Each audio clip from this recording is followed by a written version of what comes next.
Welcome to the Ladies Fixing the World. I am Cecilie Conrad. Together with three of my girlfriends, I've started this podcast where we talk all things unschooling.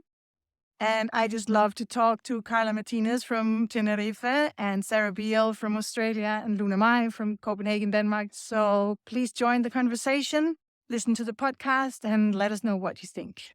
Welcome. Our conversation starter, I think it's something like, how deep does this stuff go? Is there ever an end to questions like, I would never let my kid, and maybe when we had toddlers or even before we had children, we imagined things like, I would never let my child eat on the sofa or in the bedroom. I would never give my child chocolate to keep them awake so that they can have a nap when we get home. Oh, yeah, that one. Do a U-turn on a road trip to get to the other side of the motorway to the McDonald's to get the caramel frappuccino that I promised them the day before. That was yesterday. And I guess the glue that holds this conversation is around judgment, self-judgment. And I see the reflections of judgment as being a foundational piece to unschooling living, because even though, this is a long introduction, sorry, even though things change, even though the stuff that we're going to encounter on the surface looks different, like as kids get older, it seems like the things we're questioning get more weighty. But that foundation around judgment, around having a framework through which to question everything, that is important work. And that's like the key piece that doesn't change. I think, Luna, you said still asking ourselves these questions. How am I going to respond if my child says, oh, I want to try cigarettes? Like, that hasn't happened yet, but I'm sure that will happen. Well, how are we going to respond if we have a teenager who says, oh, I want my boyfriend or girlfriend to sleep over?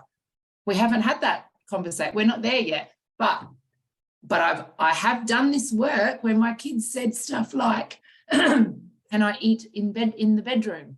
And it's the same kind of those, who are we? What makes us tick as parents? How are we going to have conversations with our kids about what's important, what is important? I think so. My oldest child is 24 now. And as I'm 48, I've been a mother for half of my life.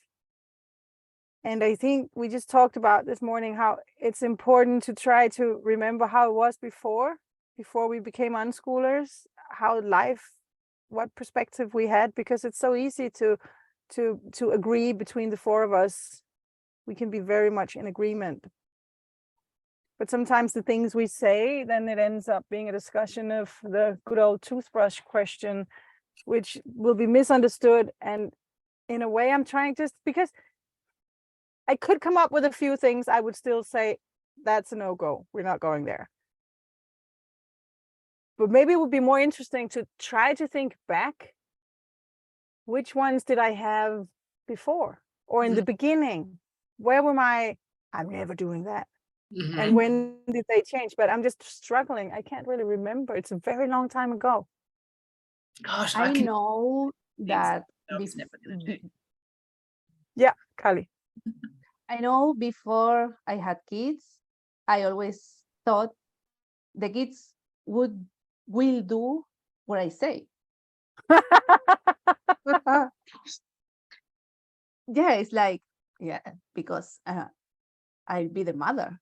Mm-hmm. And then you have kids and you say, and then I remember having conversations with someone in my job, okay, at university that has kids also more or less the same time, and about the toothbrushing, because I couldn't like make my kid clean his teeth. So one day I asked him, like, how do you do that to make your kid clean her teeth? And he said, I in English, I think obligar, like oblige. Yeah, it's fine. Yeah. The word is No, okay. I don't get it.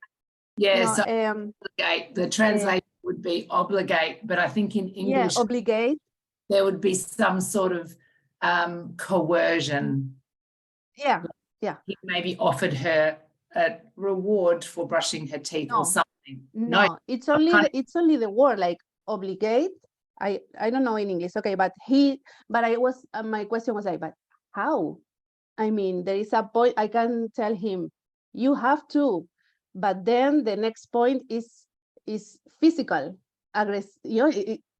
So this is not like a line for me. So it's like, and he says one day, like, because I make her be in her room, and I was like, but how? Because my kid, when I go with him into his room, I go out and he comes with me, and I can't close the door if I wanted to close the door.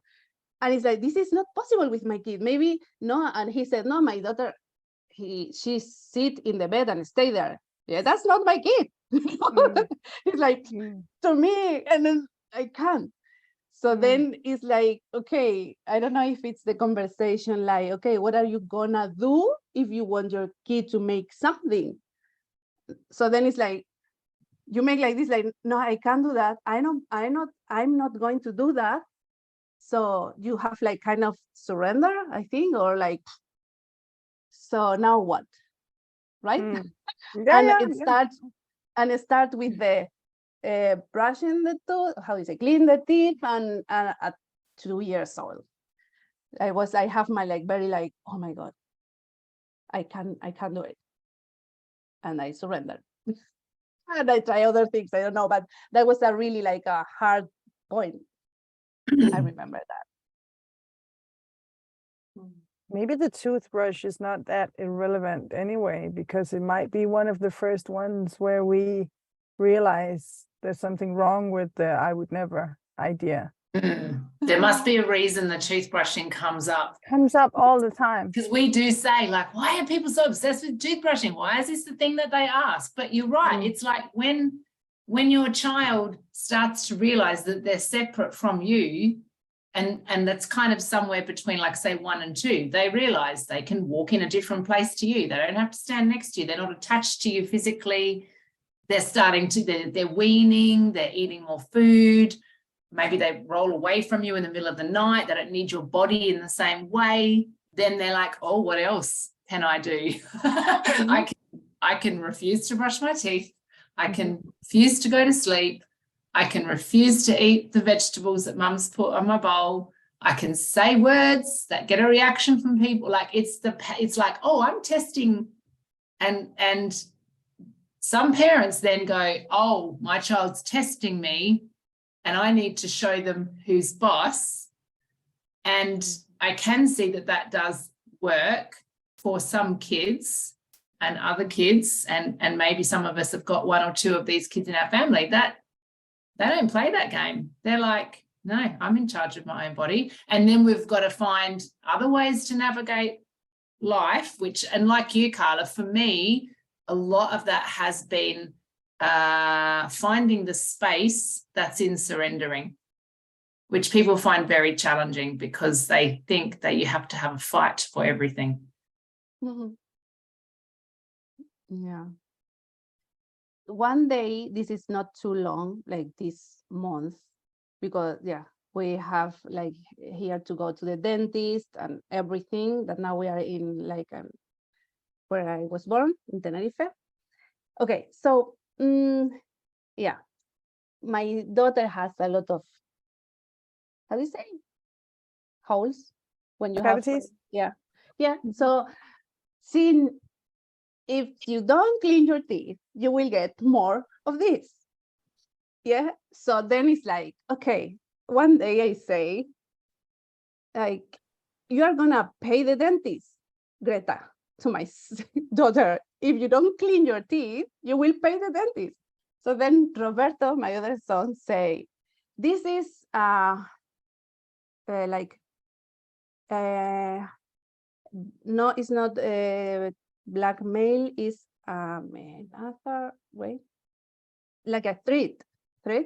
Yeah. And I say no. It's like, if you want to have a good teeth, you take care of them. If you don't take care of them, I don't take care of them. I don't know if this is right or wrong. This is what it happened. Well, it's And fair we are- enough point. But the thing is, now we're walking right into that red zone of where I know a lot of people would think that we're just being irresponsible. Yeah, I know. But this is what I say. This is my explanation for what I said. But I'm not gonna let that happen. I don't know. And yeah, so then we are like, you every day, Greta, go clean your teeth. Go clean. We help her. I clean your teeth, and I clean her teeth because I don't want her to have. And every day we have this. I'm fine. My husband is not that fine, but. So, but what happened then? So you said, if you don't want to clean your teeth, or you don't want to take care of them or whatever, I don't want to pay the dentist. So what happened then after that? Then Roberto said that, Yeah. and then I explained, and then I don't know, we keep on talking, because I'm very, how do you say, like speak the truth, and I say, I don't want you, I like speaking with you guys, it's like, you understand that I don't want it, and I say I am responsible of you, because I'm your mother. I have to show you how to take care of you, and how more or less the world, as I know the world, works, and your body, and the dentist, and your teeth, and then they know they are different, because she's very, it's very easy, has this thing in her teeth, but Roberto don't have, and maybe he doesn't brush the teeth, and he said, but I don't have this, I am okay. And sometimes I told to him, like, please, like, if you clean your teeth, Greta will clean her teeth, so maybe we can make it together. And he goes and clean her teeth, so it's like, okay, we do it together because it's something good for our health. I don't know. No, but the core of this is the toothbrush always comes up, and I'm actually baffled we even talk about it, because we just said this morning we're so bored with the toothbrush. But I think I had the realization now that one of the reasons might be the reason it comes up is because it's one of the first times we really feel real resistance in our children. That's very hard to come around, and we feel very obliged to brush those teeth at least twice a day. And we have the fight, and if they have cavities, we feel guilt. And this is really a dance, and it's not about whether we spend a lot of time convincing the children to brush their teeth or not. It's about the quality of the conversation. How do we do it? Why do we do it? Do we talk to them, or do we just force that thing inside their mouth? That's really what the difference is. It's not, I mean,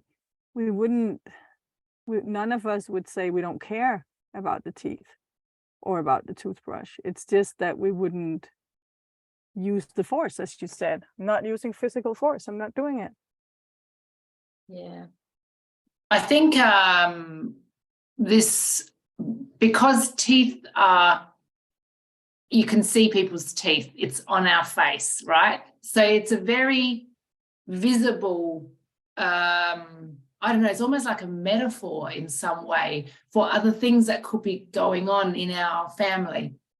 And probably like you, we have had big things in our families smack us in the face that have given us pause and cause to ask really big questions about whether something here happens and then something over here definitely happens because of it. And people say things all the time like, if I don't make my child brush their teeth, they are going to get cavities. If I don't do this, this will happen. And people talk in these like absolute terms. And I mean, I don't personally hold that belief, and probably there's a lot of reasons why we each hold the different beliefs that we hold. But some of the things that have happened in our life have given us these reasons to go, oh, is that really true? This thing that everybody says, and I'm not actually experiencing that that's definitely true. So how much time am I going to invest fighting with my child over something that may or may not be true? Which doesn't mean, by the way, that other people's experiences haven't happened to them. My children had whooping cough. This is one of the things that happened in our family. My children had whooping cough. So then, of course, we're like, oh my God, is it because we didn't give them the vaccine for whooping cough? Like, that's big. And when you've got a child who's very sick and you're like, shit, should we be going to the hospital? We spent several weeks thinking about these things, and we had to really dig very deeply into our values as parents. If this decision is made, does it mean this thing's going to happen over here? Ultimately, we came to, no, there's actually often very little truth in these things that we think are absolute. And to me, the teeth brushing thing is that same conversation. If I don't force my child to brush their teeth, are they going to get cavities? Can I know that that's true? And I know people who've had cavities, and the belief is that it's because they didn't brush their teeth. I also know people whose children have had cavities, and it's nothing to do with teeth brushing or diet. It's they happen to have really bad genetics, and everyone in their family has got terrible teeth. I was very lucky. This is strange. My mum took medication when she was pregnant with me, and because she had really bad asthma and they thought she was going to die. So in utero, she had a quite heavy steroid use, so she didn't die. And when I had my adult teeth come through, they were quite badly stained all over.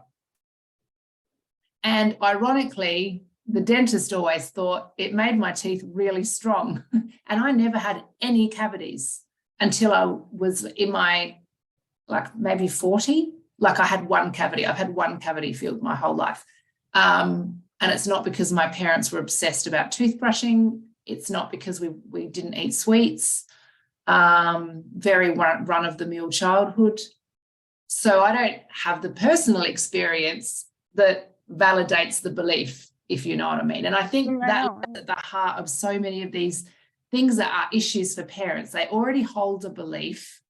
Some of these beliefs are given to us from outside, and then they start looking for evidence to support the belief, and that causes them pain, because then they hold on to this idea. This is true. This is absolutely true. So when my 2-year-old doesn't want to brush their teeth, I'm being taken to this place of having to have dental surgery for my 18-year-old, and they're going to hate me, and they're going to say, why didn't you make me brush my teeth, Mum?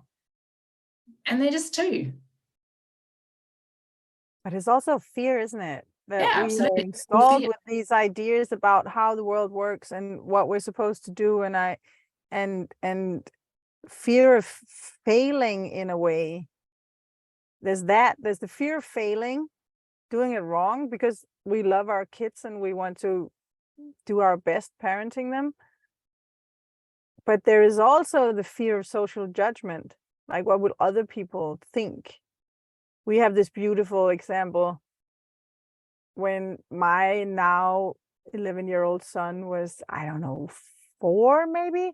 He liked to wear dresses, and we didn't think a thing of it. It was just, he has an older sister, and when she grew out of some of her clothes, he liked them and put them on. And we didn't even we had personal clothes, but we also had a lot of shared clothes. Just put something on. If it's clean, we're happy. It was not that important. And he had a few dresses that he really liked wearing. And he also has this big blonde hair. And he also has very long eyelashes, big brown eyes. Everyone, of course, would think he was a girl, dress or not. Sometimes he would get a little annoyed with that. And the only thing I told him about the dress situation was, if you're wearing a dress, it's not fair to be annoyed with people if they think you're a girl. Let's be, you're 4 years old, your hair is big, your eyelashes are long, and you're wearing a pink dress. This is what they will assume. So we had that life. And then one day we had to go to my mother-in-law's birthday. And we put on nice dresses. We all had a shower, and it was a nice situation. We had to dress up for it. He put on his nicest dress. And that day my husband just couldn't have it. He was like, how can I? My mother, what will she think? And her friends, and at the restaurant. And so sometimes, even when we are really free and open-minded and not really caring about these boxes, sometimes the judgment or the idea of other people's judgment really come back at us. And we are social creatures, and maybe one of the things we have to explore with our onion again of deschooling is, how can we handle our fear of other people's judgment? Can we dare do, say, think something that will piss people off or annoy them or maybe hurt them? That's one of the risks we really do take by living this way. I can't fake to believe in things I don't believe in. Yeah, there it is. And there, in the midst of that, there's a misinterpretation, because it's very triggering for other people if you appear to be moving through your life freely without worrying too much what others think. That's very triggering for people.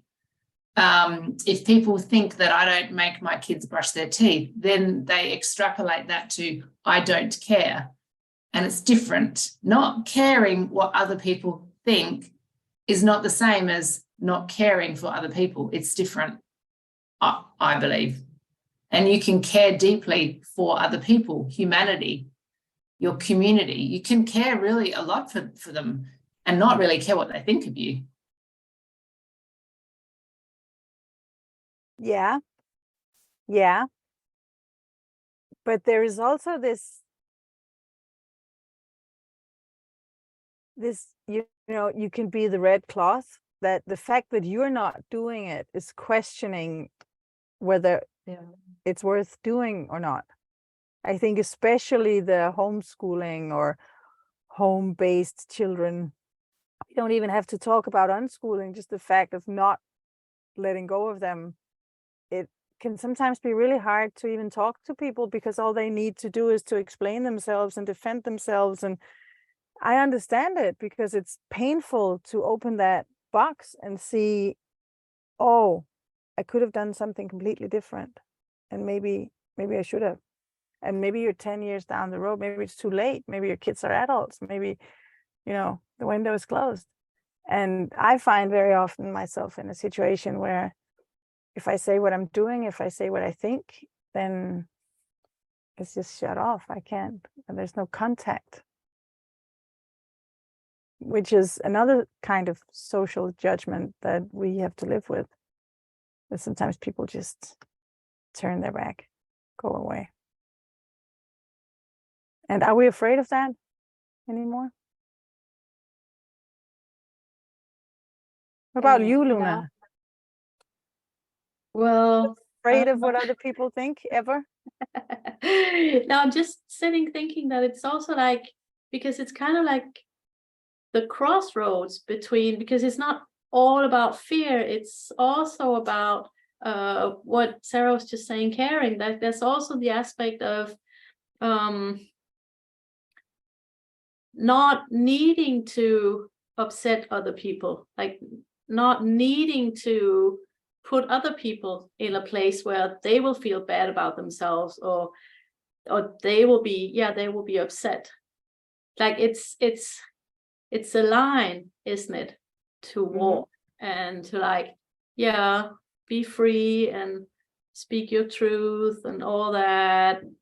And I mean, case in point, not about toothbrushing, but about some other stuff that we've been talking about. So around diagnoses and things. And I mean, it's interesting because I have quite a strong viewpoint on these things, and I'm not saying all of it always, like on social media and stuff. I'm not always saying all of it. And sometimes I read something and I get super annoyed or kind of pissed off, and I'm, what a load of crap. I mean, sometimes some things to me, it comes across like that to me. It's like, what a load of crap.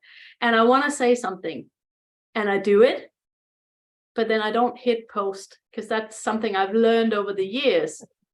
I used to be, when I was younger, much younger, needing to always express and needing to always say it. And so I sort of learned that sometimes I only just need to get it out of my own system. Yeah. So it's not because I'm afraid what other people will think. It's like more like, do I actually need to say this? Do I actually need to go there right now? Maybe I do. Sometimes I don't. And so it's also like, for me at least, it's like there's this balance in, yeah. And what about your self-judgment? That was actually maybe the more interesting element of this conversation. Do we still have areas where we would say, I would never go there?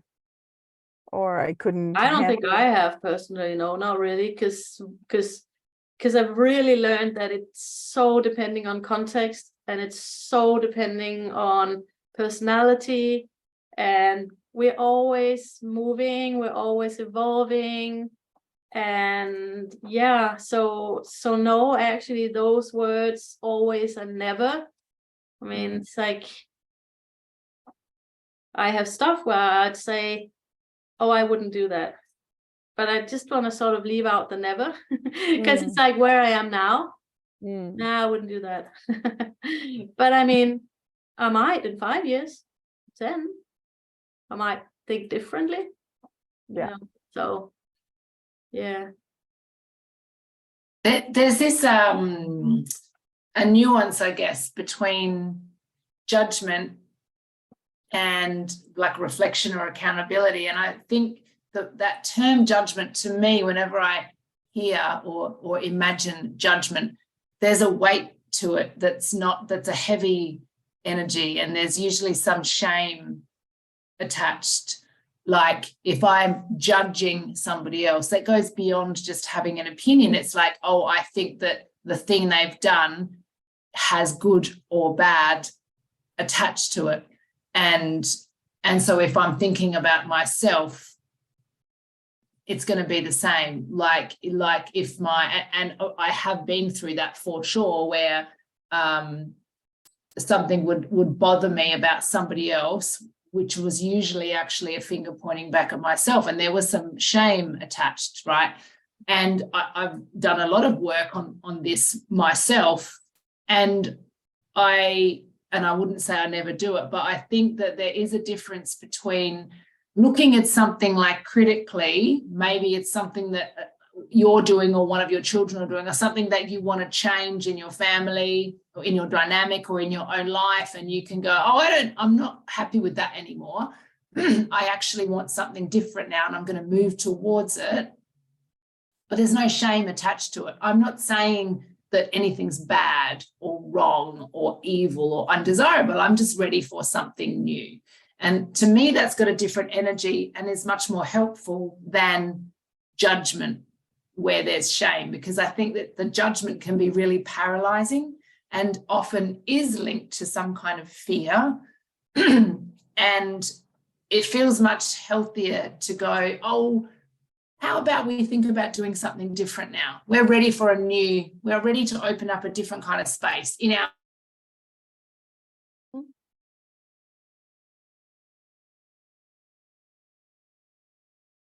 We have a frozen Sarah. Oh, we do. Right. And Welcome You have back. to say that again, because you froze. Now you freeze again. oh, Yeah. so Luna and I both at the same time, and I can't remember whether this was planned or organized, but both of us, I think, had this idea that we'd like to increase our health and well-being and fitness. So Luna started getting up in the morning and going for a run. And around the same time, I decided I was going to go back to doing yoga. And I did it 3 days in a row, and then something interrupted it. So judgment, this is just an example. Judgment would be, I'm a terrible person. I can't stick to a routine. I'm like unfit, I'm unhealthy, and I'm awful. And I need someone to, like, you know, like, it's just a heavy, whereas I'm able to go, that happened. Am I going to choose something else new? I don't know, that remains to be seen, but I feel literally no shame about deciding to do yoga and then forgetting that I decided that, and then just going back to sleeping in and drinking more coffee. There's no weight there for me. There's no energy of self-abuse or judgment, which doesn't, by the way, mean that I don't still think I should be healthier, and maybe I could incorporate more exercise into my life, but not with any shame, not with any like self-flagellation. I think that it's different. I don't know if I've expressed that very well. Do you know what I mean? Yeah, I think I hear it. But I'm just thinking, we talk about judgment and self-judgment, and in a way, there's also good judgment. Yeah. Like having some values and being able to choose between options based on those values, judging one option better than the other. So maybe it's more about, can we have good judgment and choose between options, strategies, situations based on values without the shame thing? Can we? I'm not sure. Could shame be useful if it's my values? So last time we spoke, we talked about how a lot of ideas about parenting and life in general is installed from energies not coming from within ourselves, from situations in our childhood, from little brooches we get at the doctor, from, I don't know, authorities trying to teach us how to live our lives, from being brought up in a school system where you're always measured against the curriculum. There's always some kind of standard, and you have some percentage of perfection. We come from that, but it's not my standards. It's not my curriculum. It's not my brooch. I didn't write it.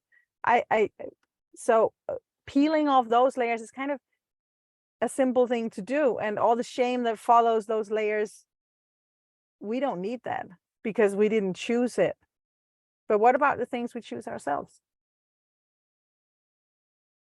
I would like to share a story that is happening to me right now. I think it has to do with judgment, because now I am at my parents. We are not new at being together and with our style of educating and living, but still there are some things that, yeah, I think the part where we have more different ways of doing it, because it's not this wrong or bad, but usually when I live with my parents, and I guess in most of the families, when you go, it's time for lunch or dinner, everybody sits at the table and you eat. So yeah, my kids, maybe they are with the phones, or they eat and they leave and they don't talk, or they don't whatever, and it's more or less fine. And because we are like us in our family, you learn that we are all day together, so we don't have to be talking more during the lunch because we've been talking the whole day. Okay. And with my parents, it's okay because we're here the whole day. So it's more or less okay, more or less. The phones in the table is still, my mom is a bit like her, but yeah, we're fine. But now my nieces, I say it right, my nieces. Yes. Yeah, they arrive. Yeah, only without the parents. But they have more structured things, and they have to eat some things that my kids don't eat. And my mom always is saying things, even if she let us doing our thing, but she has something to say. Always like, you have to look after this because she's not eating vegetables, and you have something to look with this phone the whole day or all day. And yeah. But then now they came, my nieces, and also they have some from the school when they have work to do. Homework. They have homework. Yeah. So then she has homework. So then it's like, in my something behind my conscious thing, my unconscious, it was like tick, tick, like filling up with things. And then I found myself going to my son that he's gaming on the computer like most of the day. Like, Roberto, you need to do something. Like, yeah, because we come here and they wanted to do some activities like biking and climbing, but then Greta is going to everything because she's like that, but my son is not like that. And he went one day and then nothing else. And now he don't want. And then so I found myself like talking to him, but he has his answers, and I couldn't fight. Or so I went to my husband, because this happened before, not with them, but with me, like what I'm doing, like my job, all that.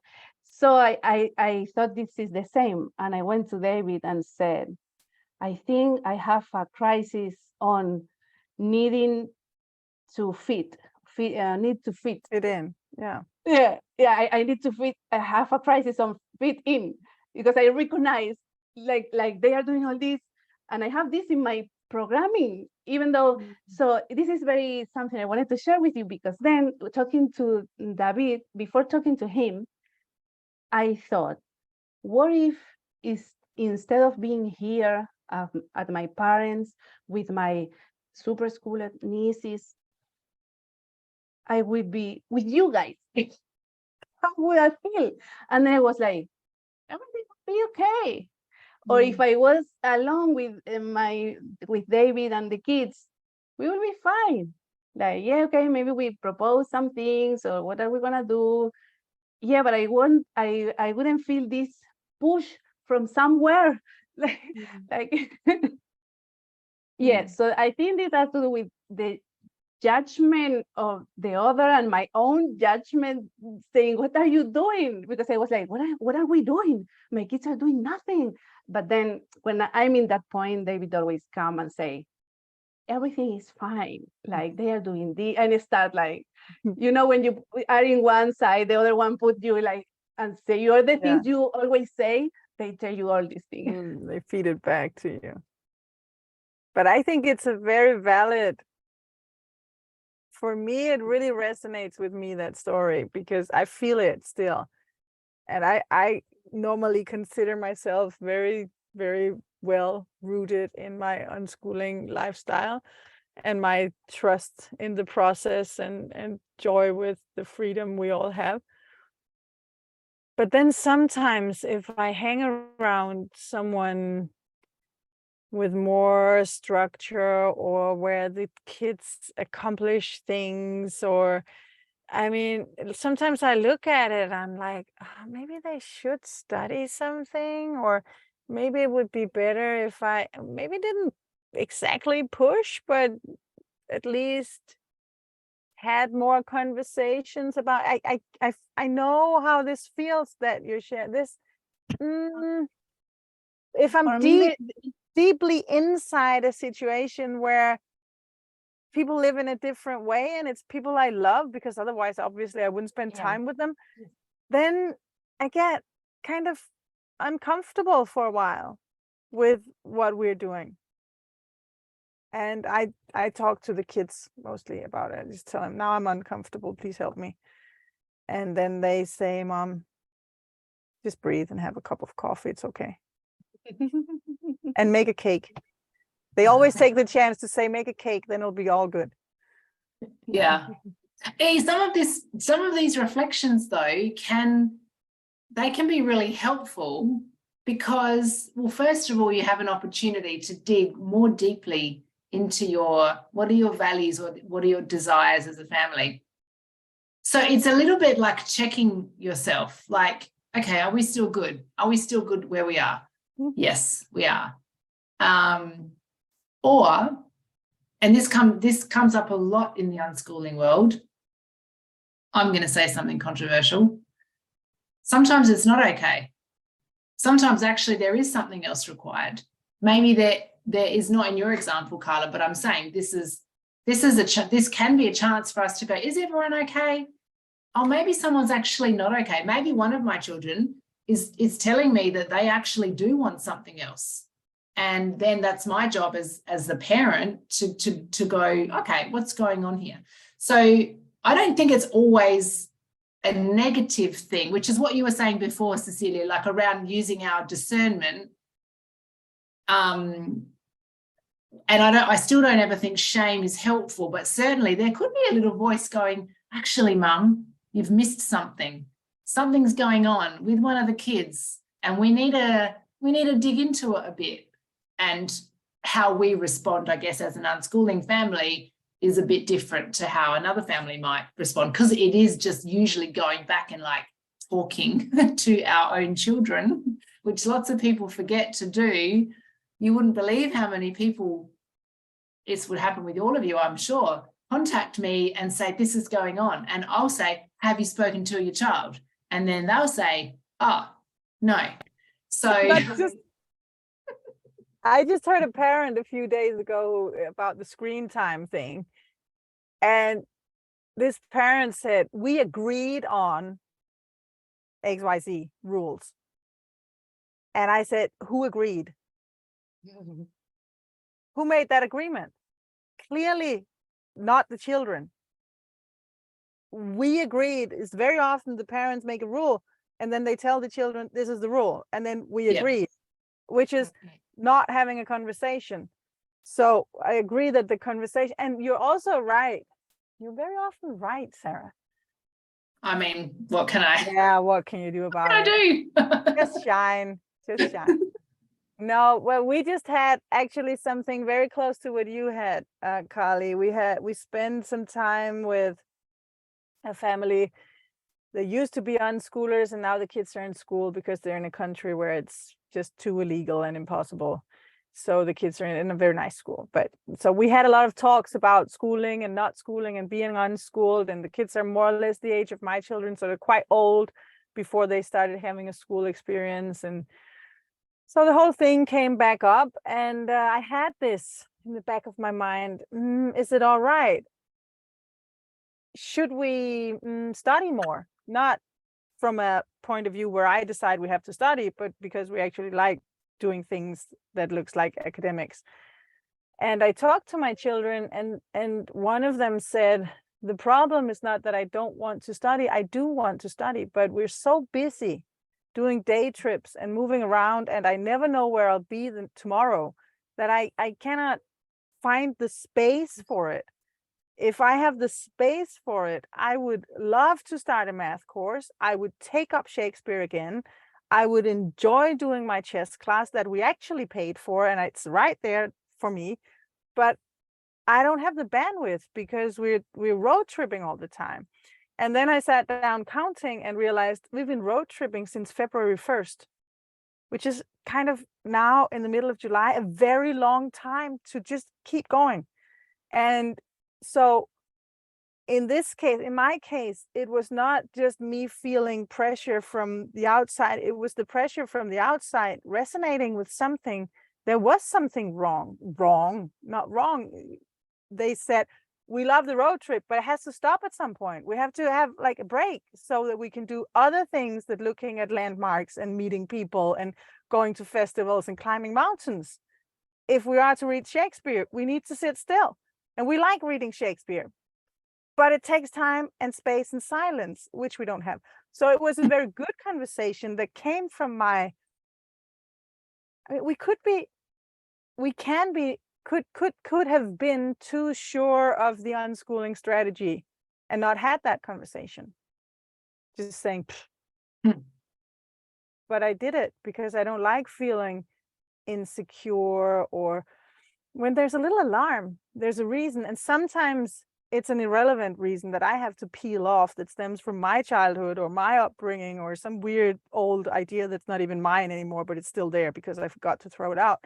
But sometimes it's about something real. So there's no way around all this talking to the kids all the time. How do you check? How do you check things? I mean, talking with them. You have the alarm, but I don't see other way if you don't talk to your family, I mean, and the kids, if it's for them. Yeah. So this morning, Peggy wakes me up. Peggy wakes me up every morning, if she wakes up first. So 50-50. We wake up around the same time. And if I'm asleep, she wakes me up.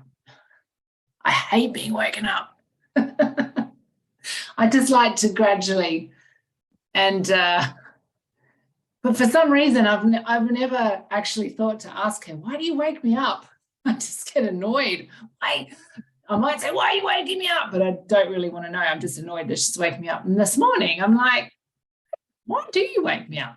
Like, what's that all about? And she said, oh, and I want to know that someone else is going to be downstairs with me. If I go downstairs, and I misinterpreted it initially, I'm like, why can't you go downstairs? Are you scared? Because we have lived in big houses, right, where actually she didn't like to walk from her bedroom to downstairs because it took about 6 months and it was too big for her. But smaller houses, she's fine. And she's like, no, I'm not scared. There's nothing to do. If nobody else is awake, what's the point in me going downstairs? So I just want to know that you're awake, and then we can like talk about what we're going to do. I'm like, oh, that makes so much sense. But for some reason, even though I'm so used to talking to my kids, I just forgot to actually ask her. Even me, I forgot to ask. So yeah, it's like sometimes this is just accountability, isn't it? To ourselves and to our kids. Like, oh, are we still, this is what we're doing. Are we all still okay with this or not? Where do we need to tweak it? Because, you know, this is the other thing about living in a vacuum. It's great to hang out with like-minded families, of course, but if you only ever hang out with in your comfort zone, right, and you never have any cause to push up against that discomfort of maybe somebody judging you, we don't have as many opportunities to then go, oh, is this actually still what we want? Like maybe it's not, and maybe we need to find space for something different. So I definitely think accountability in our families is really important in the unschooling world, for sure. I have this last summer, not this summer, last summer, I have this thing, like I was at my sister for 3 weeks. And it was, for me, it was like a really good time because I realized how much I love my life. We were good together. We wake up in the morning and walk with the girls to school. With one of with Greta, we walk my nieces to the school, and then we go, and my parents, it was my mother, bought something, so we have like this breakfast in a bar or something, and they then come home and then pick up the girls in the school. And, you know, we were like having these 2 ways of life in only one house.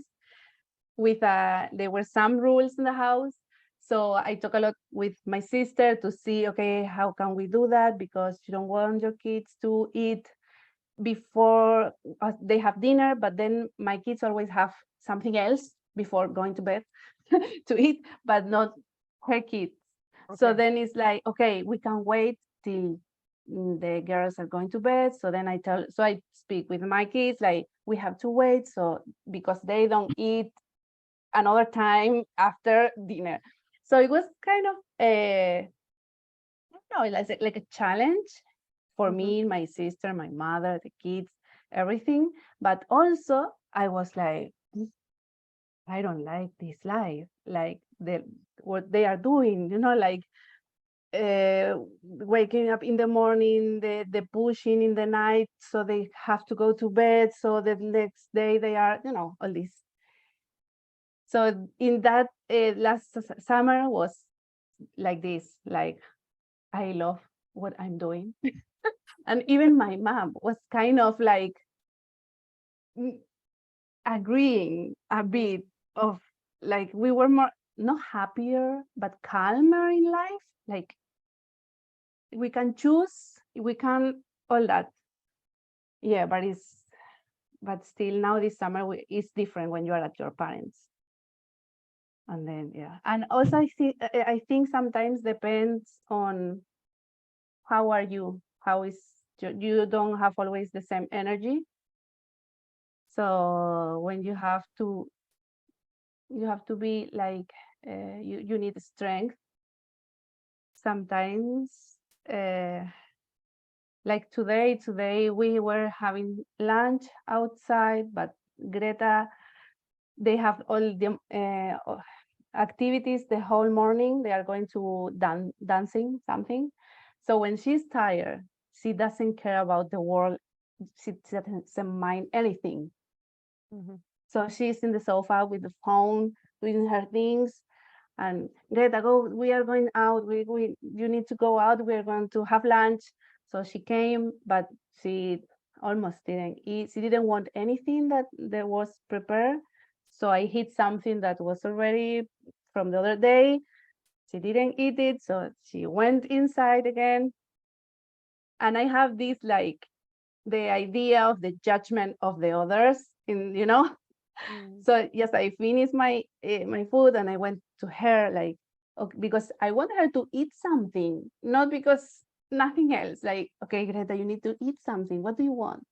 Do you want this? So she said yes, and I prepared that, and I told her, you can sit here in the kitchen. And she was alone in the kitchen eating, and I was like, I know the others, like my parents, can't understand that. But for me, it's like, she was the whole morning socializing with a lot of kids, dancing. And she said, like, but I don't want to be with the others. Like, I want to be here. And I was like, yes, sit here, eat. And then my mom came and said something, and it's like, okay. That really highlights the freedom that we're talking about. On the outside, it looks like the freedom to travel, the freedom to sleep in, the freedom to stay up all night. That's what it looks like, the freedom to not brush your teeth, whatever.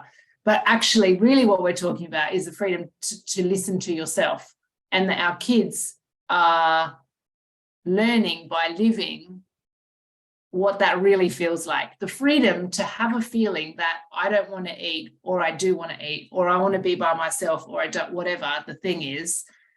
The freedom that they can express that and be listened to and not made to be wrong because of how they're feeling, that as they get older becomes mastery, which, if you're looking outside at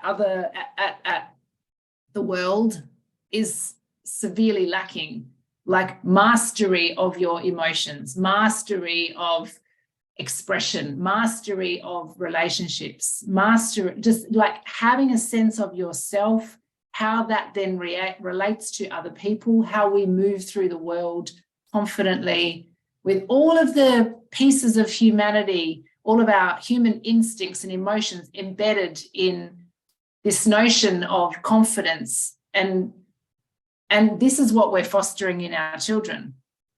That I don't want to eat in a room with other people right now because I'm tired. It's so simple and so hard for other people to understand that that's what's going on. This is about a child listening to themselves and being heard and supported in that, and then actually understanding what that means. I think this exact situation, the social eating situation, is one that comes up very frequently. It's almost like the toothbrush, but just more interesting. Very much more interesting, actually. It's a whole ritual to share meals, and it's a beautiful one when you think about it. Humans sharing their food with each other, and their moments, and their pauses, and their laughter, and the relaxation, and the whole thing. And people preparing food for other people, spending their time and energy and resources to make other people feel comfortable, happy. It's a beautiful thing. And it's many different things. It can be a lunch at your mother's place in the summer break, or it could be a restaurant, or it could be someone's birthday party. It could be just Tuesday night at home. It's many different things. And as we move around all the time, as I said, we've been on a road trip for, I don't know, forever, and eaten at so many dinner tables, cafes, restaurants, people's places. We very often have to stop and talk about it even before we enter. Who's actually hungry? Who can handle the situation right now? Are you hungry, but you don't want to talk to anyone? But we arrived now, and it's your grandmother, and she hasn't seen you for 8 months. It's hard to get around at least saying hello. So we've had in the hundreds of conversations about what's the social code here? How do you feel? Can you, with what you feel, handle the social code to some extent? Or can we just talk about it, walk into your grandmother's house, talk about it? I'm exhausted. We drove for 10 hours. I love you. Give me an hour. I need peace, and I need to eat my food by myself because I can't handle it. And of course, grandmother will say, sure. So I found my way around the social judgment and the social codes and all the trauma of dinner tables, solved by, again, the same thing, conversations. Just talk to the children about how they feel and what's going on, and about what I feel. Sometimes, like with the boy wearing the dress at the party at the restaurant, my husband just had to come out and say it. I'm sorry, son. I can't handle it. It's not about your dress. It's not about you. I'm wrong, but please help me and put on a shirt and a pair of trousers. Just for 2 hours. You can have your dress back on. And so it's a complex thing, isn't it? Sometimes I think, yes, it's great to feel who you are and where you are and do what's right for you. But sometimes it's right to do what's right for grandma and put down that phone and sit at that table and pretend you eat something, or eat something, just to be nice. Then the interesting thing is, can we let our children reach that understanding themselves? There's like a double echo. Yeah, something's wrong with the sound. Should I call the engineer? I don't know. I had some interference and it's gone now. Okay. Yeah. Testing 1, 2. I I don't have it anymore now. No, I had it before. me I neither. don't have it now. Okay. I think it's gone.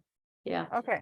So go again, Luna. Where was I going? Yeah, can we let our children reach that realization themselves? Because I think that leads us back to the whole paradigm of it being our responsibility to make sure that our children this and that. And that ties the knot back to the toothbrushing, that if we don't make them da da da da da, then this da da da da da, or they will never this or that. And so it's been interesting for me to work with the idea that my children are their own persons, and they can actually face the wrath of grandma themselves. I don't have to take it for them, or I don't have to protect them from grandma's reaction before it happens. Like, I don't know if you see what I mean, but it's like, say, Oh, the grandmas, maybe that's actually a very bad example. I'll take Let's something do else. another example, because I was not thinking about my mother-in-law when I said No, this thing. no, but I it's- think it's- she's it's- listening in. She thinks it's her. So let's say someone else. Yeah. Well, Your best friend, or- no, also because the grandma is just always a very complicated But it's issue. unfair because there's so many great But anyway, grandmas out there. say the whole, because we've been talking about that before, the whole thing, parenting for other parents, parenting for the general public. You know, how when you're out and about, you make sure to tell your children, oh, don't do this or don't do that or that, and you say it out loud so that everyone can see you're saying it, because it's very important that, you know, I'm in charge, I'm in control, don't worry. So say you're in a train, right? Or on a plane. It's something that people often complain about. They'll have a kid in the row behind them kicking their seat, for instance. So obviously you will tell your child, oh, kicking the person, like the seat in front, that's maybe not very nice for the person, blah, blah, blah. But maybe you didn't see it, or maybe the kid goes, okay, and they could, I don't know, whatever.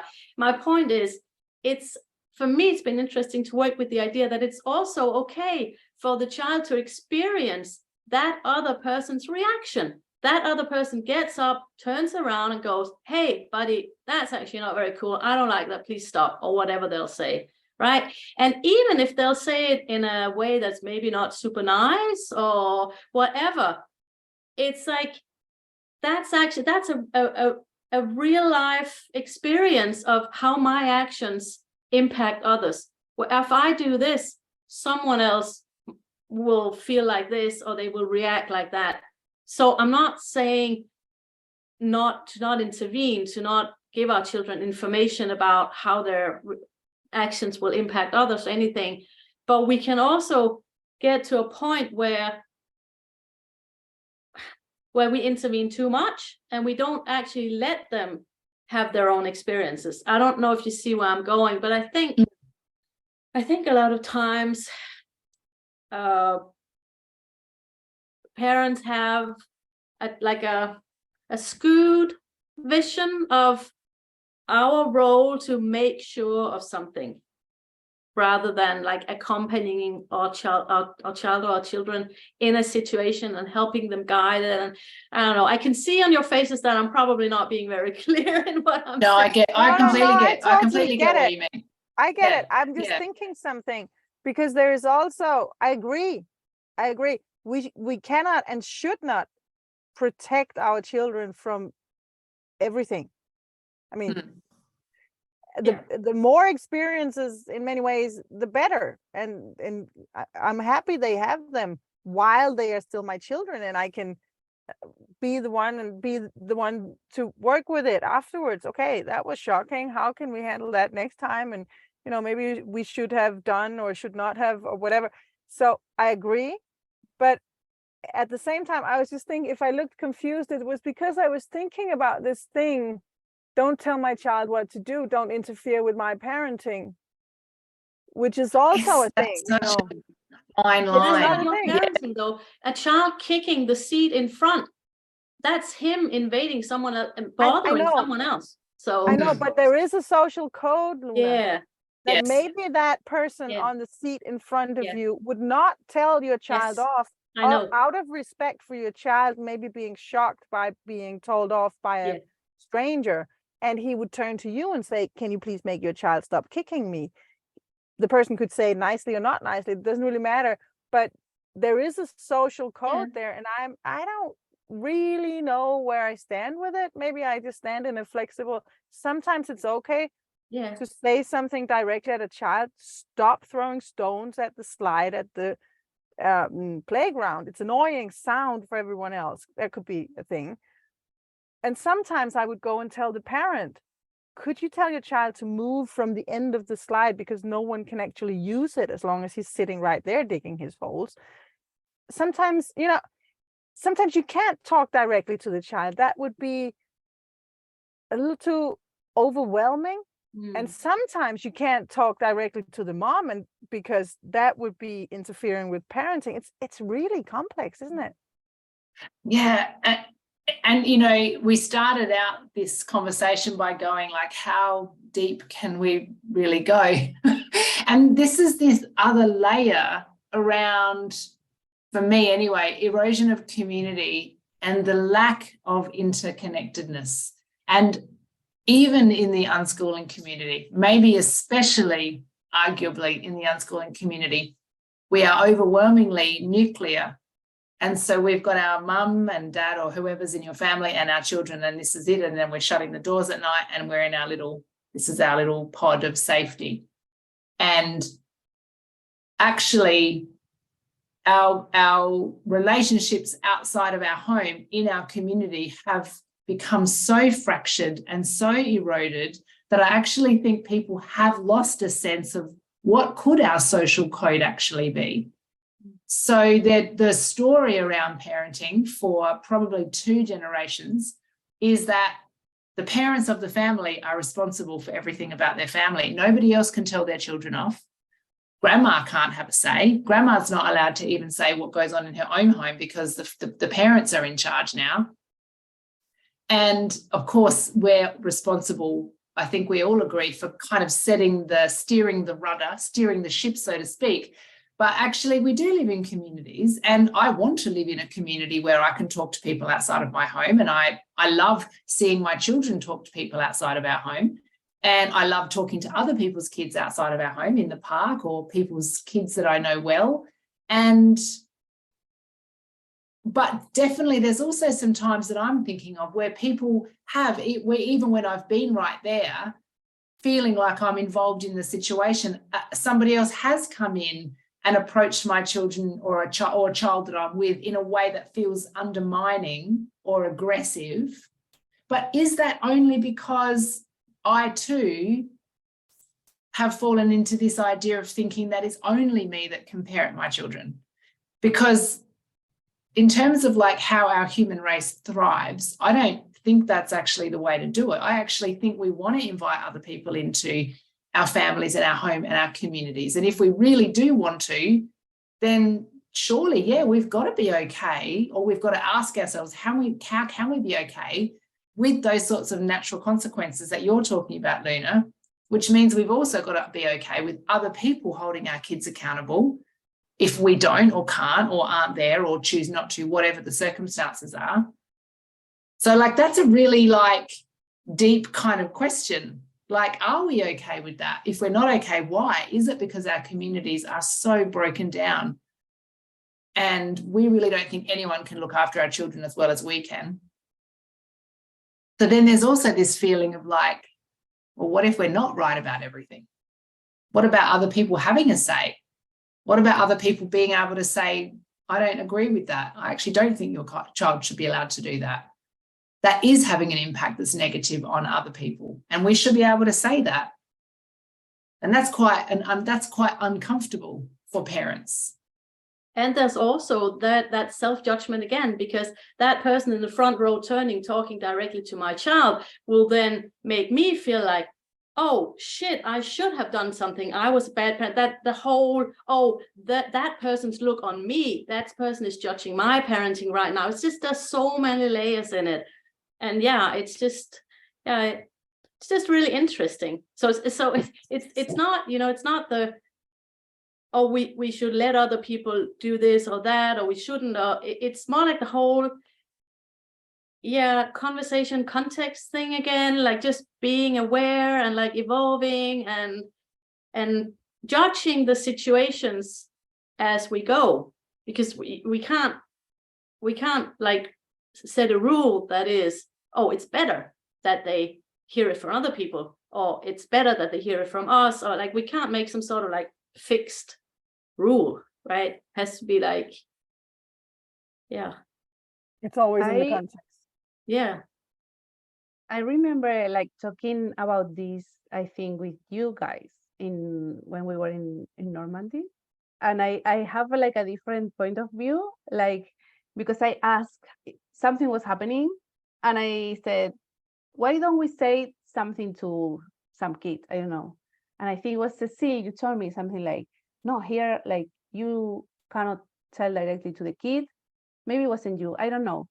But when I talk to the kids, I mean, and also like in the unschooling world, when we talk all the time about conversation and talking to people of different ages, I don't care the age. I can be, I don't talk the same way to a kid, to an adult, and depending on what is happening. And I also can evaluate and say, okay, I talk to the kid or I talk to the parent, but I'm not afraid of talking to a kid. And I'm not afraid that someone come and talk to my kids. And even what you were saying before, Luna, about like here in my house, in my parents, since always, sometimes my mother told me something about the kids, say, tell him, like, don't tell me, it's your rule, it's your thing. I don't know, maybe then I have to go and explain and try to make him understand that here, this is what she wants or whatever. And I don't know what happens if we don't do it. We'll see. Yeah, everything is flexible. I mean, but talking about community, I think everybody has like a role from, everyone is a model for the rest. I don't know if even if it's not inside what you think is good for your kids, it will be also an example or something that after you can talk about with your kids. Because it's also happened here for me with my kids. No, but like my father sometimes said something. This is also a story like Robert, it was like years ago, like he was like 4, I don't know, and he wants popcorn. So we made one package of popcorn, and then he wants another packet of popcorn. So he asked like, my father, and my father say, no, you already have one. And then he was so like, but I want one. And I was like, okay, is there more popcorn? And then I have to like go, like I was like in between my son and my father, like have this something like, okay, like you are saying no, but why? You need more popcorn. I can go and buy more popcorn if you need to have, you know. And then he was like, okay, do what you want. And then my son, this is what's so, I don't know, interesting for me. So because I said, okay, let's go, we are gonna make the popcorn. And then he asked me like, but did he said yes? And I said, no, I mean, yes, but he was ironic. Like he was like, because with his tone and his body, he was saying, I don't agree, I don't want. But his words were like, yes, like you can do it. And so I explained that like, yeah, it's like, he don't really want, but he's saying, do whatever you want. So we can have the popcorn, but he doesn't like. Yeah. And so this is about the natural consequence, which lies, again, this is at the heart of a conversation around freedom. You have to understand how, when you do what you want, what's the consequence going to be? Maybe somebody else doesn't want you to do the thing that you want to do. Maybe it's going to piss them off. Maybe they're going to get angry. Maybe you're going to have an argument about it. Maybe you'll decide that you're never going to go on a holiday with that family again, whatever. Like, but like that's freedom. Like, I'm going to do the thing that I think I want to do. And then there's going to be a consequence. Some people are going to go, that's stupid, now we don't like you anymore. And other people are going to go, yeah, that's cool. And you can't always control that, but you have to be prepared for it, because you can't be free and show our children how to navigate the world in that way too, if you're not also prepared to understand how consequences work. Like your dad was cross about that, and then you guys had to navigate what that was. Maybe he didn't talk to you for the rest of the day. Maybe he got over it really quick. I don't know. Maybe he bought a bigger bucket of popcorn next time you came to visit. But like, there's always the consequence. Yeah, but it's like this. I don't know if we are going out of the topic, but I don't think we really have a topic, do we? We have a Never. conversation. We're trying to learn something, which is, by the way, illegal today because Yeah. it's learn something day. Jeez. Yeah. We failed. Yeah, you told me about the ODD this morning, Luna. I didn't know about that before, so I failed. Yeah. Yeah. Okay, but I wanted to say something. Okay, Do it. like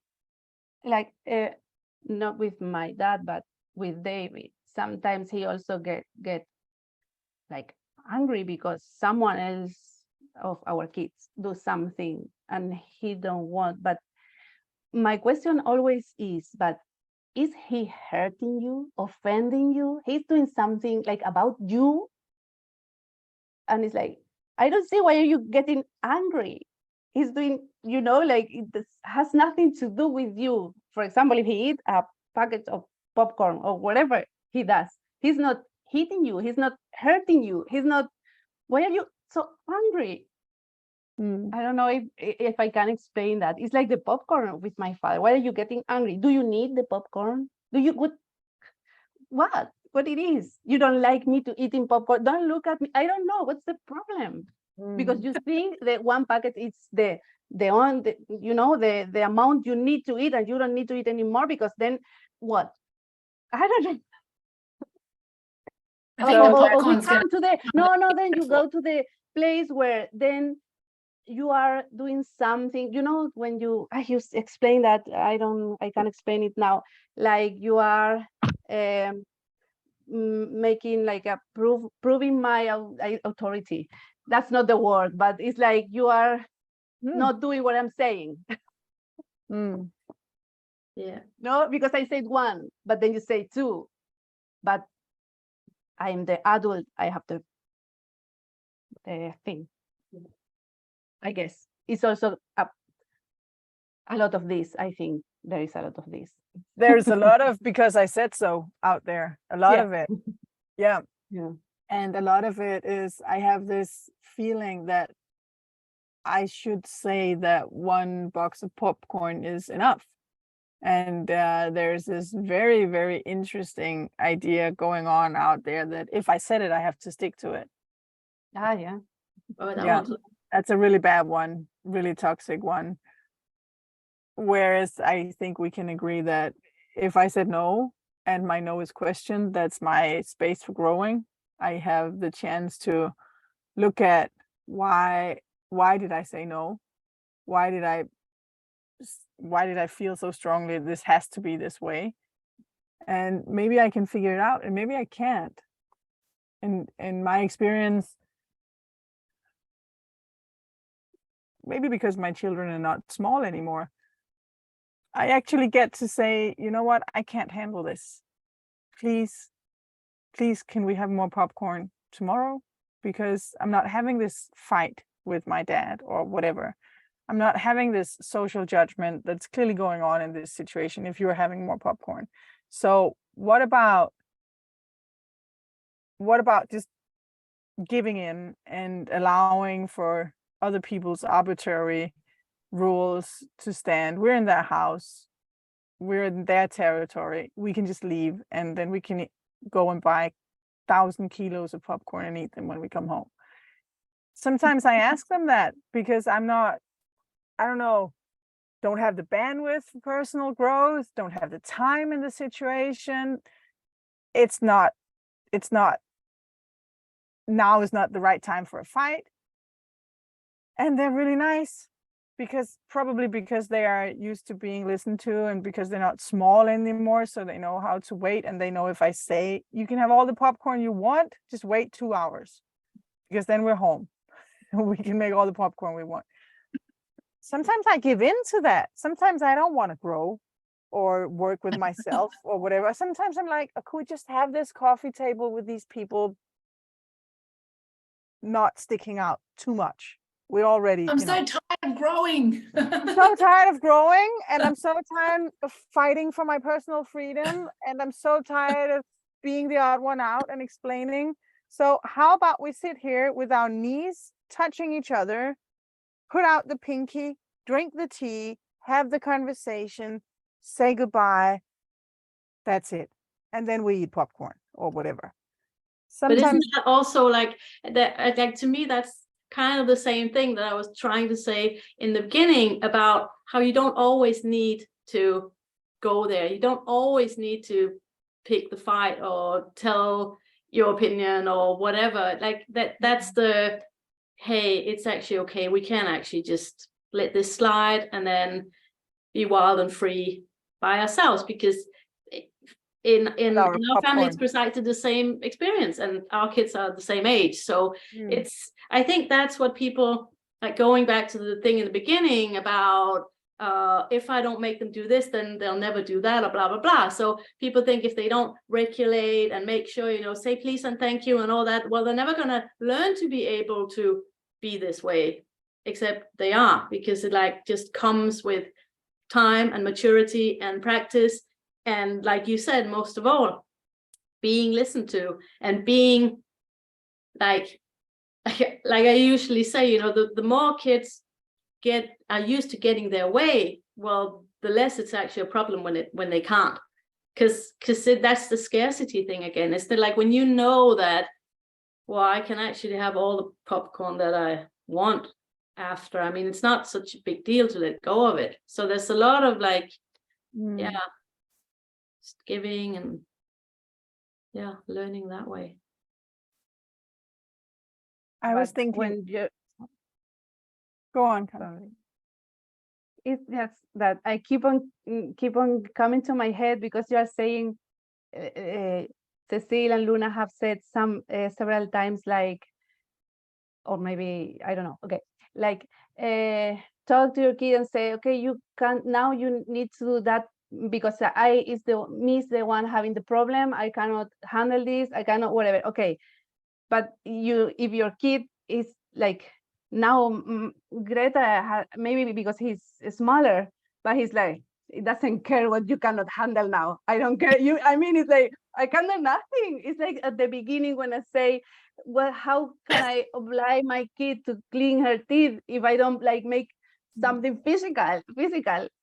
She doesn't mind. She doesn't care. What she needs is this, because she's a kid, and still I have the conversation, but she will like cover with a blanket and put her mobile inside and don't talk to me. I have the patience, and then I keep on talking to her, but not to make her fit in whatever. No, I would never, I cannot. I mean, she's not that way. So I try to make her food or whatever she like basic needs for her, but I cannot make her. Not yet. I mean, maybe at some point she will choose other things. It's different, I don't think but I can make mine.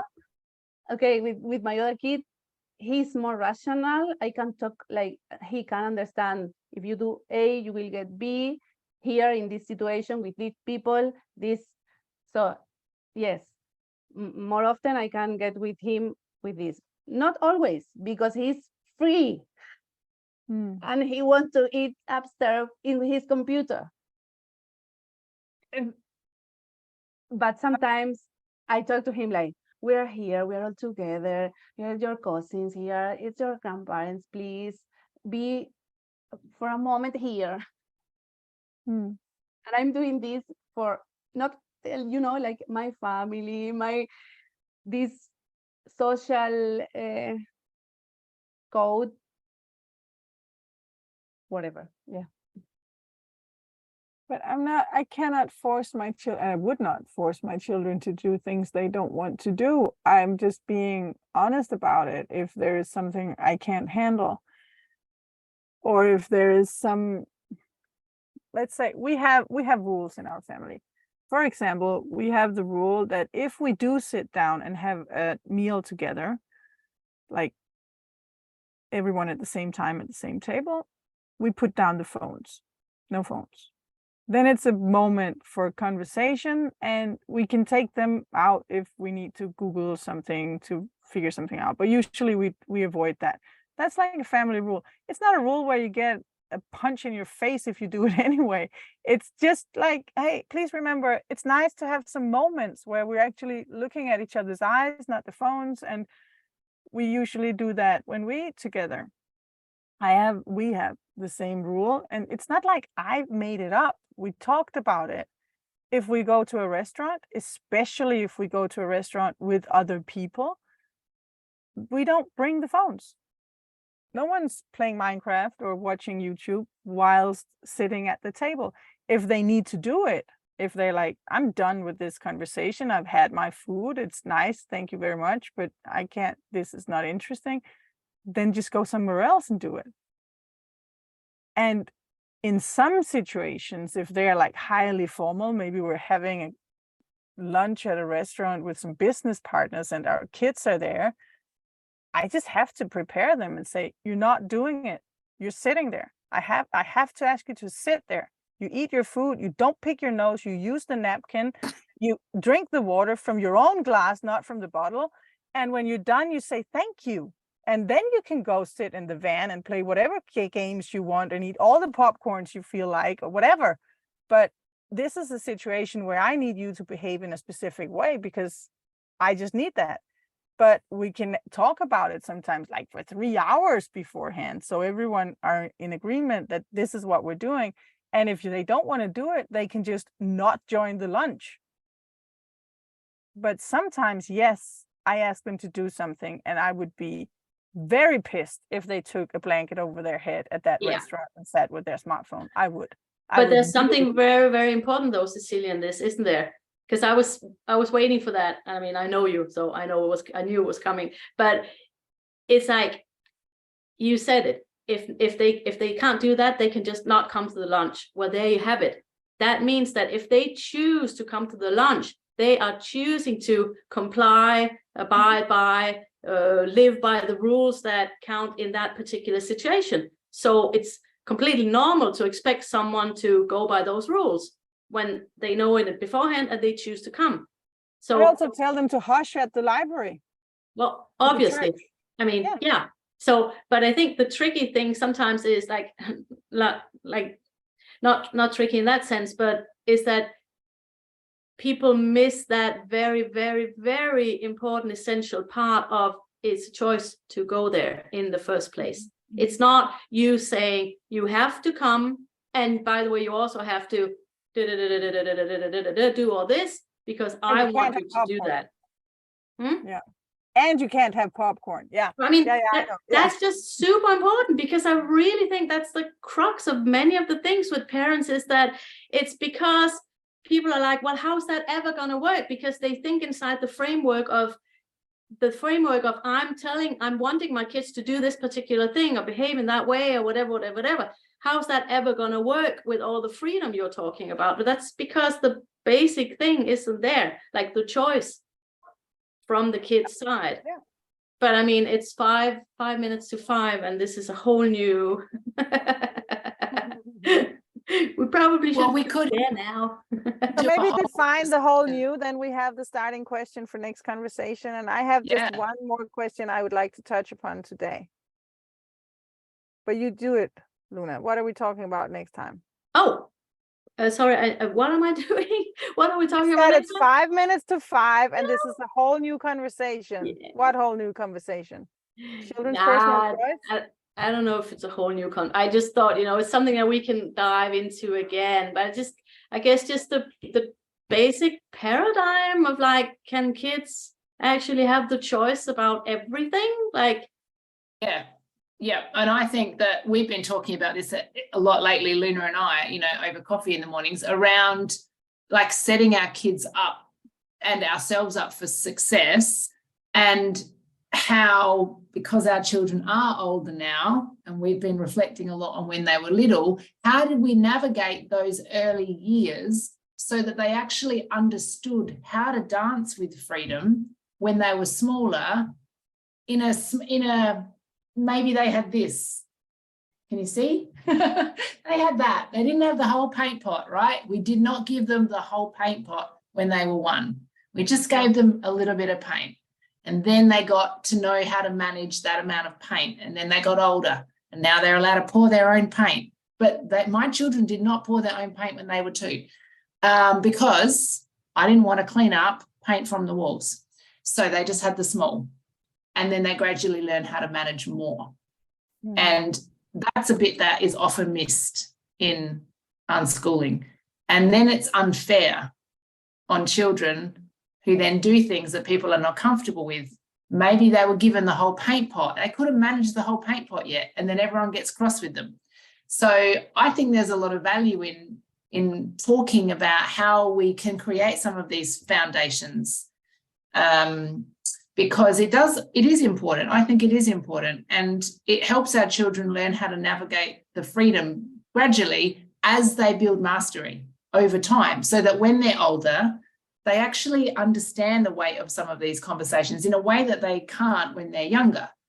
Like I wouldn't ask my 9-year-old to do the same things as I would ask my 15-year-old, for example, because the way she can hold freedom is different because she's younger. She hasn't got there yet. Did you like my paint analogy? That just came to me. It took a while for me to hear that it was actually paint, not pain, which was sorry, paint. Quite confusing, right. But that's my bad. To pour their own pain. Okay, that's radical. Only if I've got the bandwidth. I just need that coffee I didn't make in the beginning of this conversation. So I know we spend all the time, but now I'm going to ask another question anyway, just a little tiny one. Maybe it's too big and we have to think about it until next time. But I have one here noted about judgment. I think it's real that parents judge other parents by looking at the children. I think we all do it. And I think we do it, the four of us as well. We cannot take ourselves out of that equation. We look at parents, we look at the children, we think about how those parents did the job of parenting, family life, living, and we judge it hopefully based on our values, our ideas about what is a good life. And so what is my question? So my base is, this is real. We do judge each other. I actually think we should judge each other because I think we should have values. If we don't have values and we can't stand by them, then what are we but shadows? Then it all evaporates into nothing. But how do we manage? How do we manage judging other parents without being judgmental in the bad way? And how do we manage being judged by other parents? We four all have a lot of years of experience of not giving a fuck about what other people think, because we have to, because we live in a way where, 98% of the other parents at the playground will think we're completely insane. So we have to get over ourselves with that. But there are some parents that could be our siblings, our best friends, our neighbors, some parents in our circles where their opinions matter. They do touch us. We do feel this, or I don't know, we have to navigate it in some way. We can't just not give a fuck. I think these are very relevant questions, and I think they are very scary questions for newcomers to the unschooling idea. How do I handle this social judgment? And how do I not become one of them? Can you come up with like a 2-minute answer to that? I don't know. A 2-minute answer? No. Like, let's say a 40 seconds answer. Well, I mean, I think make a list of 3 about the judgmental part, really. I mean, to me, it really does come down a lot to the whole, I don't need to say this. I wrote this post, I don't need to hit post. I can actually just save it in my, whatever that's called, can't remember the English word, but when you write a post and you have it in that section where you haven't posted it yet. What's the name? Jeez. The draft. Draft on a bike, the drafts. Thank you. Yes. And now I feel so ashamed that I couldn't remember that. Anyway. Oh man. Who taught you English? Yeah. But no, seriously, because that is something I have personally had to learn over the years, that I don't need to speak up always. I don't need to say something, and particularly if it's like to someone in particular, I don't need to voice my opinion or come with my assessment or whatever if I'm not asked. Like if I'm asked, it's different. Don't ask me because I will tell you. But I mean, but yeah, so that's the judgmental part. And then, so your rule of thumb is don't say it. it's not really, it's actually just something that's become second nature. I actually just don't feel the urge anymore to always say things. I mean, when I started being on Facebook, I used to be all the time in discussions with like perfect strangers also, because you know the meme, someone's wrong on the internet, can't go to bed, someone's wrong on the internet, right? That type of thing. That's when you never slept. Well, yeah. No, but I mean, just, yeah, and over the years, it's just not something. I mean, that's one good thing about becoming an old woman, is that I just honestly don't feel the need anymore, and I don't have the time to argue with. I mean, I like conversations where you exchange and you might learn something, and you might not teach, but you might like influence someone, like it's an exchange, and there's actually maybe room for some actual, like something's going to happen with that conversation. But just arguing for the sake of arguing with someone who's like not at all, it's just not, I don't need to do that. And yeah, anyway, so just, you know, just looking at people and going, oh, I mean, I can still look at something that someone does and think, holy crap, I mean, that's whoa, you know, but that's my value, my judgment, and I just keep it to myself. And then actually no harm is done, because the harm really comes when you voice it and put that weight on the other one's shoulders, right? So I don't know, yeah, I don't find that particular one too difficult. The other one about other people judging me, I don't know. I don't feel it too. I mean, no, it's really not something I think too much about anymore. I mean, like you said, it does happen from time to time that you feel like something, but it's not a lot, really. It's not, like, in general, it's just, yeah, I don't know. It's not something that I too much struggle with. With relation to my parenting, there could be other stuff, I guess. That wasn't a very helpful answer. Well, if you don't feel it, you can't answer it. No, that's very easy. I can say something like about judging other parents. I'm okay. I mean, I'm okay judging, because I'm just watching, and you have to evaluate who I am, who they are, how do they do things, how I see it, and you always have a reference, the things you know, and then you put the other in somewhere. It's not that I'm going to say, oh, you're doing this, blah, blah. No, it's what Luna says. I just observe, and of course you judge, because it's, if not, how you put the things in your information of the world and the behavior and the society and everything. So you just take the input, and that's it. And then you can decide, oh, I want to talk to them, or I don't want to talk to them. I don't know, whatever. I don't see bad in that. It's what I mean. I mean, sometimes you see things that you say, oh, you feel pity, or you feel I don't like it, but this also give information about you, so I think it's fine. I don't but keeping for you, I mean, not to go in and do something, try to fix something or change someone, no. And about judging me, I don't know, the people that I love is all the work I have done since I have kids to that now. It's my family, and I'm fine. Also, I think it's when you are new in something, you are more proactive. How do you say? That you want to defend and not this and and with time in everything, and with time there is room for more things. And now you don't need to explain yourself, explain what because your kids do this or not, or what are you doing or what you are not doing, and you just let the things be.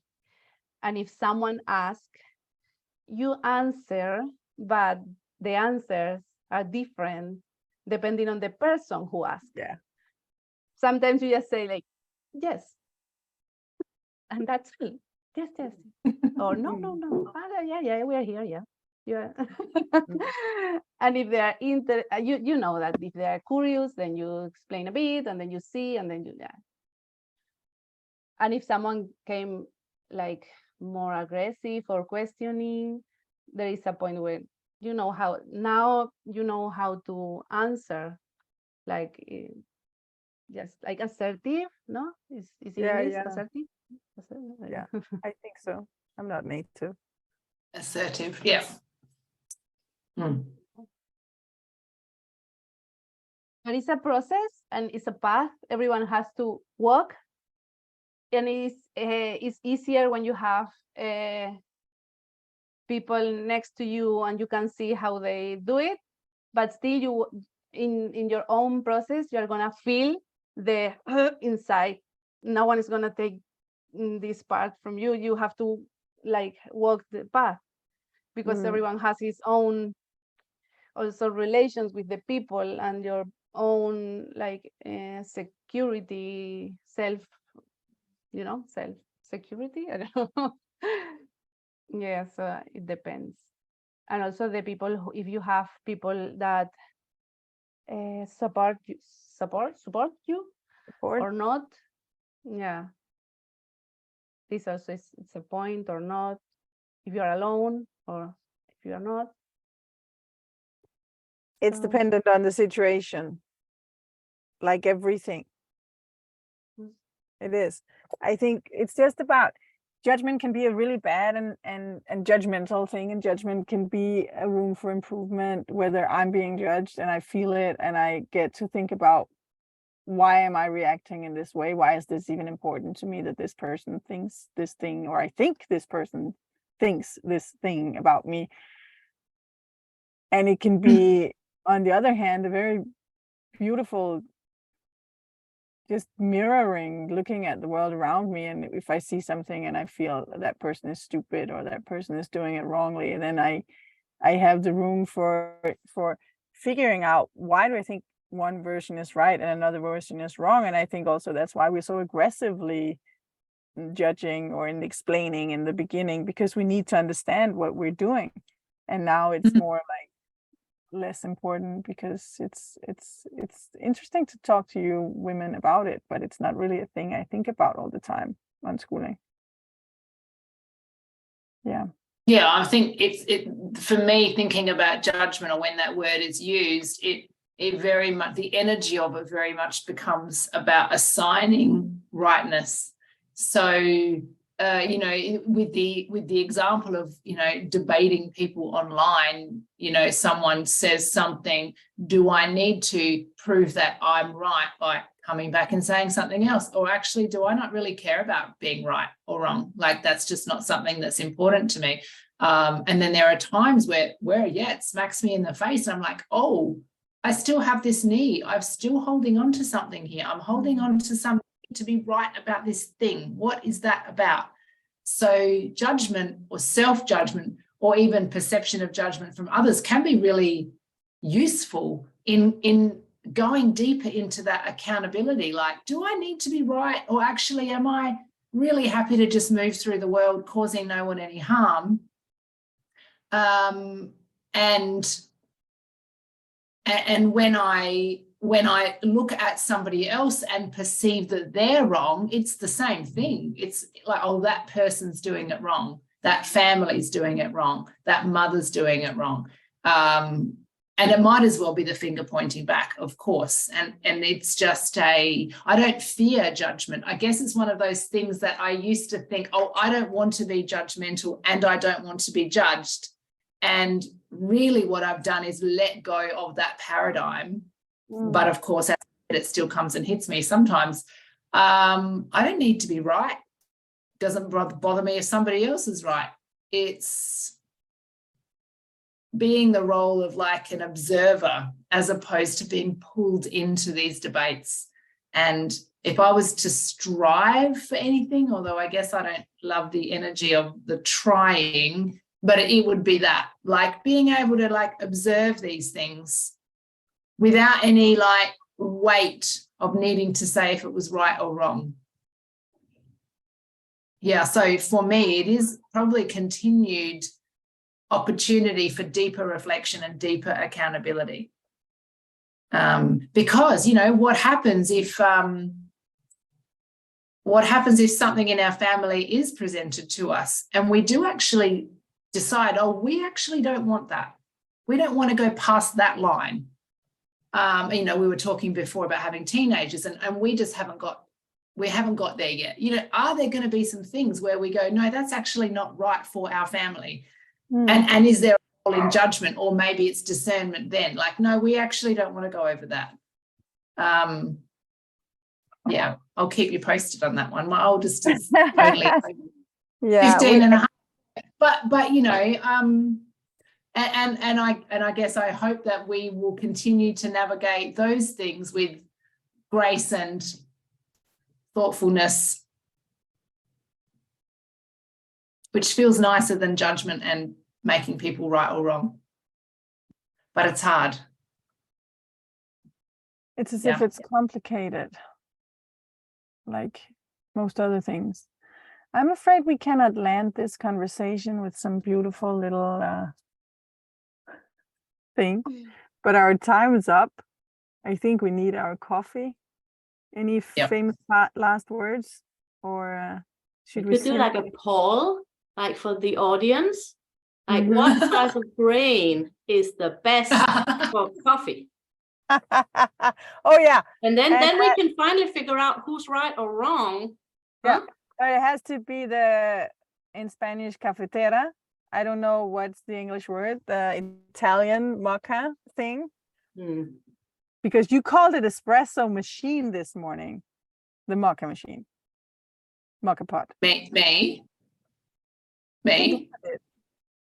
Oh. So the grain depends on the machine. Yes, it's about the appropriateness of the grind to the vessel. Yeah. Yes. So let's be you're using about that. Yeah. Well, there's only one right way. See? Okay.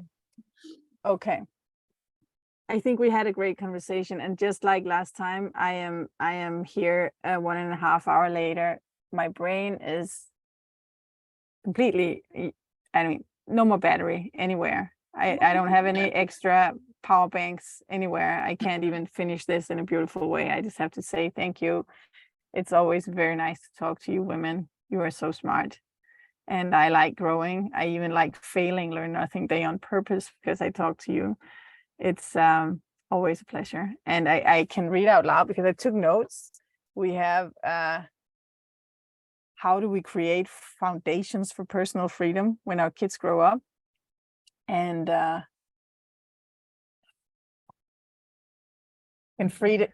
how do we teach kids to have freedom, to cope with the freedom to choose for themselves? That's the theme for next time. That's next time. And I wrote it down, just so you know. We have a big one coming up. Good. Oh, thank you. And ciao. Thank you.